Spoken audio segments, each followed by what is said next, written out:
नमस्कार साथियों। जो लखीमपुर खेरी का प्रकरण पूरा देश, पूरा विश्व देख रहा है, वो आंखें खोल देता है। गोरखपुर से लखीमपुर तक का जो सफर, रुकूं? क्या हो रहा है?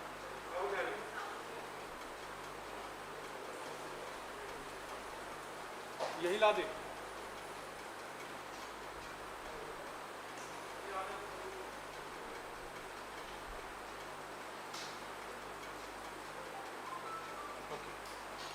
नहीं, वो ले आएंगे शायद।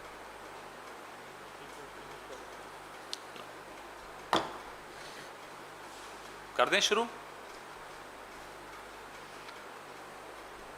गोरखपुर से लखीमपुर तक जो हमारे लोकतंत्र ने जो सफर तय किया, उससे यह स्पष्ट हो जाता है कि भारतीय जनता पार्टी का शासन, उसका इकबाल जिसको कहा जाता है, वो सिर्फ और सिर्फ कमजोर व्यक्ति पर चलता है। शक्तिशाली व्यक्ति के सामने वो नतमस्तक हो जाते हैं, झुक जाते हैं, पूरा लोकतंत्र को झुका देते हैं। बड़े बड़े डायलॉग्स जिनको कहते हैं, उत्तर प्रदेश के मुख्यमंत्री जब से मुख्यमंत्री बने हैं या थोपे गए हैं, जब से वो मुख्यमंत्री राज्य पर, तब से वो जिस तरह के हिंदी पिक्चरों के डायलॉग होते हैं, उसके सहारे वो सोचते हैं कि सरकार चल रही है। सरकारें डायलॉग से, नारे से नहीं चलती। सरकार चलाने के लिए एक राजधर्म का निर्वाह करना पड़ता है। राजधर्म ऐसा शब्द है जिसे सुनकर गुजरात के उस वक्त के मुख्यमंत्री भी थोड़े कांप गए थे, जब तत्कालीन प्रधानमंत्री अटल बिहारी वाजपेयी जी ने उनको राजधर्म का स्मरण दिलाया था। आज फिर वो घड़ी आ गई है जब न केवल आज के प्रधानमंत्री नरेंद्र मोदी जी को अपना राजधर्म याद करना चाहिए, उत्तर प्रदेश के मुख्यमंत्री को भी अपना राजधर्म याद करना चाहिए। और सरकारों का इकबाल कमजोरों को दबाकर नहीं स्थापित होता। सरकारों का इकबाल शक्तिशाली व्यक्ति को कानून के कटघरे में खड़े करके मजलूमों को न्याय दिलाने से स्थापित होता। पिछले 5-6 घंटे से लगातार पूछताछ चल रही है, सुना है गिरफ्तारी हुई है। कल माननीय सर्वोच्च न्यायालय ने एक बहुत महत्वपूर्ण सवाल पूछा सरकारी वकील से कि क्या 302 के सभी आरोपियों के साथ ऐसा ही व्यवहार किया जाता है। यह सवाल अपने आप में ऐतिहासिक है। यह ऐसा सवाल है, ऐसी स्थिति नहीं आनी चाहिए थी कि माननीय सर्वोच्च न्यायालय को यह सवाल पूछना पड़ जाए। और ऐसी स्थिति क्यों आई, इसका जवाब हम सबको ढूंढना होगा। जब जब बेबस इस पिछले 7 साल में पिटे इस हिंदुस्तान में, हम में से कुछ लोगों ने खड़े होकर मास्टर स्ट्रोक बताया, तालियां बजाई, वाहवाही दी साहिब को। ये आज जिस मोड़ पर हमारा लोकतंत्र खड़ा हुआ है, ये उसी का नतीजा है कि जब जब कमजोर आदमी पिटा गया, तालियां बटोरी गई। यह वक्त ऐसा है जब हमें आत्मचिंतन, हम मीडिया में हो तब भी करना चाहिए, विपक्ष में हो तब भी करना चाहिए। सरकार से उम्मीद नहीं है कि वो कोई आत्मचिंतन करे। ऐसी स्थिति कैसे पैदा हो जाती है कि गृह राज्य मंत्री आज भी गृह राज्य मंत्री के पद पर बरकरार है, और इतने दबाव के बाद प्रियंका गांधी, पूरा विपक्ष, कांग्रेस पार्टी, पूरे दबाव डालने के बाद आपने उसको 6 घंटे की पूछताछ के लिए बुलाया। बड़ा ससम्मान बुलाया, इज्जत देकर बुलाया। कहीं कोई दबाव नहीं, कहीं कोई प्रॉपर्टी उनकी बेच दी जाएगी, ऑक्शन कर दी जाएगी। जो जो डायलॉग आते थे हमने और आपने सबने सुने, ऐसा कुछ नहीं हुआ। आज हम ये सवाल पूछना चाहते हैं कि गृह राज्य मंत्री को उस पद पर बने रहने का अधिकार किसने दिया, क्यों दिया, कब तक दिया। हम उस पार्टी के लोग हैं जहां हल्का सा आरोप लगा, हमने अपने मंत्रियों के इस्तीफे दिए, गलत किया लेकिन किया। वो आरोप बेबुनियाद थे लेकिन फिर भी हमने इस्तीफे लिए। इसलिए हम उस नैतिक कर्तव्य को समझते हुए, हम उस नैतिक अधिकार को भी मानते हैं कि हम मांग करते हैं गृह राज्य मंत्री को तुरंत बर्खास्त किया जाए। एक पल भी उस व्यक्ति को अपने पद पर बने रहने का अधिकार नहीं है। ये वो व्यक्ति है कि जब उस वक्त के प्रधानमंत्री अटल बिहारी वाजपेयी जी ने भी पत्र लिखा था उत्तर प्रदेश के मुख्य सचिव को इनके खिलाफ कार्रवाई करने के लिए, तब भी कोई कार्रवाई नहीं की गई थी। 2 बार राजधर्म की सलाह अटल जी ने दी, दोनों बार ठुकराई गई। एक व्यक्ति जिसने ठुकराया वो आज प्रधानमंत्री है, दूसरा व्यक्ति जिसने ठुकराया आज वो गृह राज्य मंत्री है। शर्म आनी चाहिए हम सबको कि इस लोकतंत्र में ऐसे लोग स्थापित हो गए। अगले 24 घंटे में अगर प्रधानमंत्री जी जरा सा भी गंभीर हैं इस लोकतंत्र की रक्षा करने में और अपने आप को थोड़ा सा भी सक्षम मानते हैं, तो अगले 24 घंटे में गृह राज्य मंत्री का इस्तीफा होना चाहिए, उनको बर्खास्त करना चाहिए। उससे कम में हमारे लोकतंत्र की गिरी हुई साख को बचाना संभव नहीं होगा। Friends, we have been seeing the saga of Lakhimpur Kheri with great sorrow in our hearts. From Gorakhpur to Lakhimpur, the journey of our democracy shows that the might of this government, whether it's in the state of Uttar Pradesh or the government of India, only applies on the poor, on the weak, on the helpless. Moment it comes to powerful, strong friends of this government or people belonging to this government, the government along with democracy is on its knees. This is the son of a powerful man, the Minister of State for Home, who's had a track record of sorts. How do we expect the Prime Minister of India to ensure that all his ministers follow the Raj Dharma when he himself, as Chief Minister of Gujarat, ignored the advice of the then Prime Minister of India, Atal Bihari Vajpayee?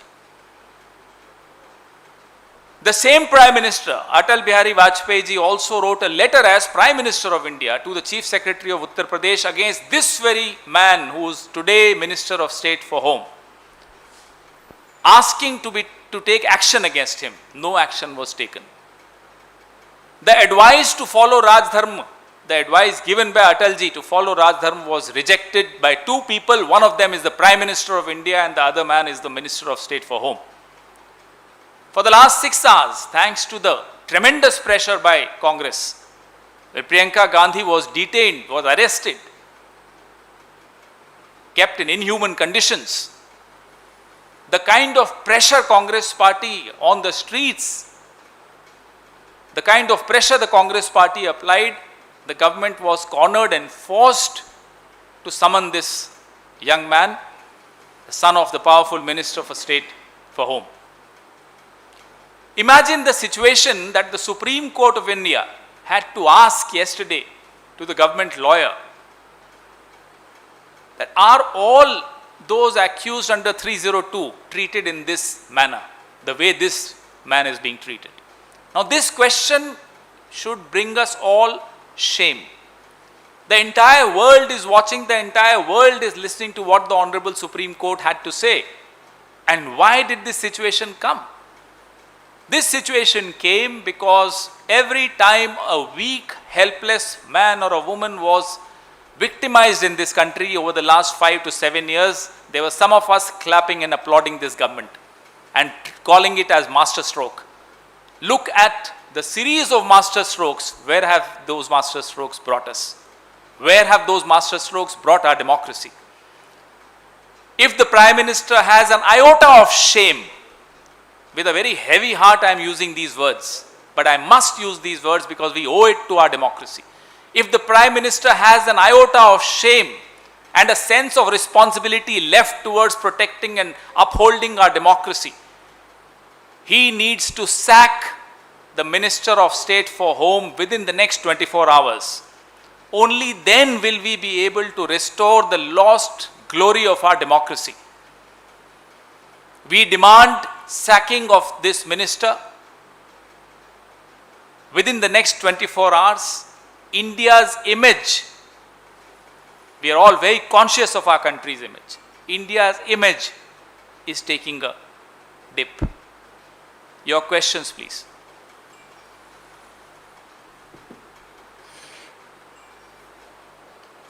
आपके सवाल इसी मुद्दे पर हो तो उचित रहेगा।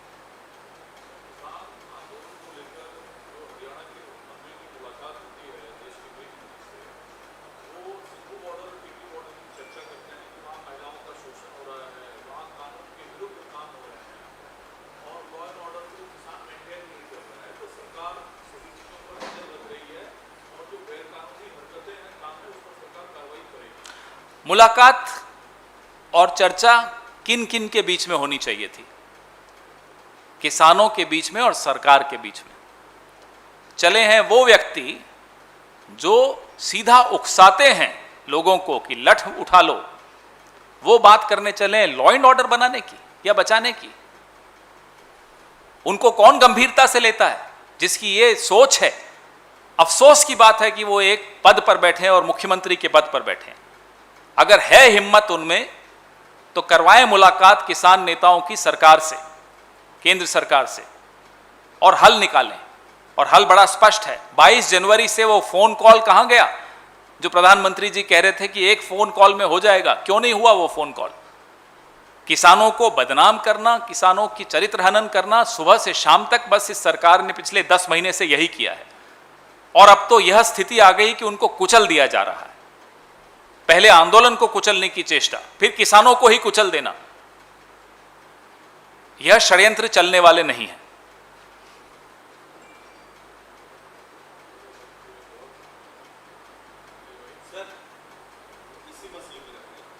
हाँ बोलिए। सर, जम्मू और कश्मीर में जिस तरह से अभी हाल के दिनों में हत्याएं हुई हैं, उसमें दोनों समुदाय के लोगों को मारा गया, अल्पसंख्यक भी बहुसंख्यक भी। क्या राहुल गांधी दौरा कर सकते हैं सर? क्योंकि आपका पार्टी का प्रतिनिधिमंडल एक गया हुआ है वहाँ कल से, तो राहुल गांधी भी जाएंगे? ये वो देश का अभिन्न हिस्सा है जहां यूरोपियन यूनियन के सांसदों को तो लाल कालीन बिछाकर बुलाया जाता है, लेकिन राहुल गांधी, गुलाम नबी आज़ाद, हमारे अन्य नेताओं को एयरपोर्ट से बाहर नहीं निकलने दिया गया था। आप याद करिए इस बात को। बड़ी बड़ी ढींगियां यहां की गई थी, बड़ी बड़ी बातें की गई थी कि नोटबंदी से आतंकवाद खत्म हो जाएगा, 370 से आतंकवाद खत्म हो जाएगा। जितने भी कदम, मास्टर स्ट्रोक्स तथाकथित जो प्रधानमंत्री ने और उनके तथाकथित चाणक्य ने उठाए थे, उससे सब कुछ खत्म हो जाएगा, आतंकवाद नाम की चीज नहीं रहेगी। हम पूछना चाहते हैं, पहला पलायन कश्मीरी पंडितों का भी तब हुआ था जब भारतीय जनता पार्टी समर्थित सरकार थी। दूसरा पलायन भी भारतीय जनता पार्टी की सरकार की नाक के नीचे हो रहा है। हम ये जानना चाहते हैं कि सरकार इस विषय में क्या कर रही है। बड़ी बड़ी बातें की थी आपने, इसका जवाब सरकार को देना होगा और यह सवाल आपको उनसे भी पूछने चाहिए।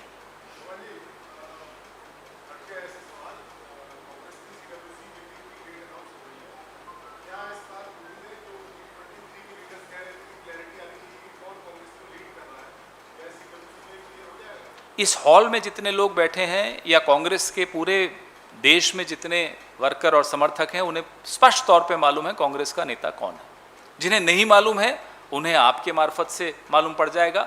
अखबारें पढ़ लें, टीवी देख लें, उन्हें समझ में आ जाएगा कांग्रेस का नेता कौन है। अब मुझे नहीं मालूम आप किसकी तरफ इशारा कर रहे हो जिन्हें नहीं मालूम कांग्रेस का नेता कौन है। मुझे लगता है इस देश के बच्चे बच्चे को मालूम है कांग्रेस का नेता कौन है।